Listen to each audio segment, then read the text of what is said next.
साथियों, हमारे देश में भाषा, लैंग्वेज हमेशा से एक संवेदनशील विषय रहा है।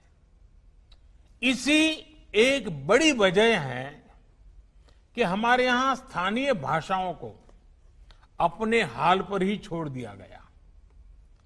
उसे पनपने और आगे बढ़ने का मौका बहुत कम मिला। अब एजुकेशन पॉलिसी में जो बदलाव लाए गए हैं, उससे भारत की भाषाएं आगे बढ़ेगी, उनका और विकास होगा। ये भारत के ज्ञान को तो बढ़ाएगी ही, भारत की एकता को भी बढ़ाएगी। हमारी भारतीय भाषाओं में कितनी ही समृद्ध रचनाएं हैं, सदियों का ज्ञान है, अनुभव है। इन सब का अब और विस्तार होगा। इससे विश्व का भी भारत की समृद्ध भाषाओं से परिचय होगा। और एक बहुत बड़ा लाभ ये होगा कि विद्यार्थियों को अपनी शुरुआती वर्षों में अपनी ही भाषा में सीखने का अवसर मिलेगा।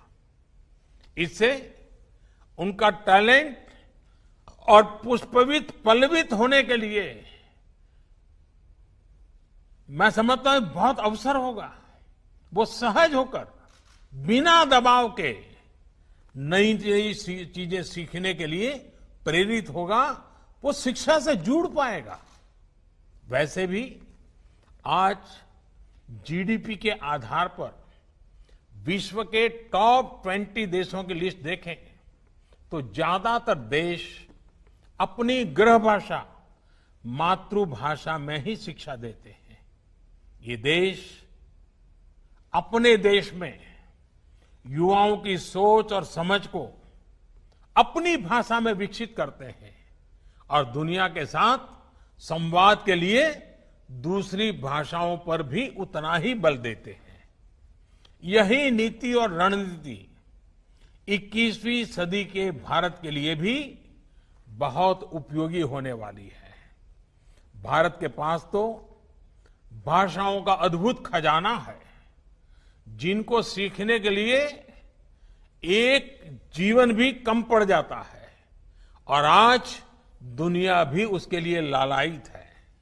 साथियों, नई शिक्षा नीति की एक और खास बात है, इसमें लोकल पर जितना फोकस है उतना ही उसको ग्लोबल के साथ इंटीग्रेट करने पर भी बल दिया गया है।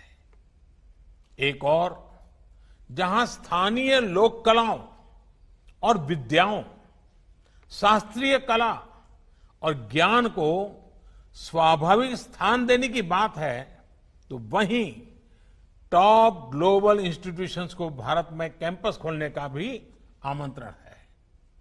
इससे हमारे युवाओं का भारत में ही वर्ल्ड क्लास एक्सपोजर और अपॉर्चुनिटी भी मिलेगी और ग्लोबल कंपटीशन के लिए ज्यादा तैयारी भी हो सकेगी।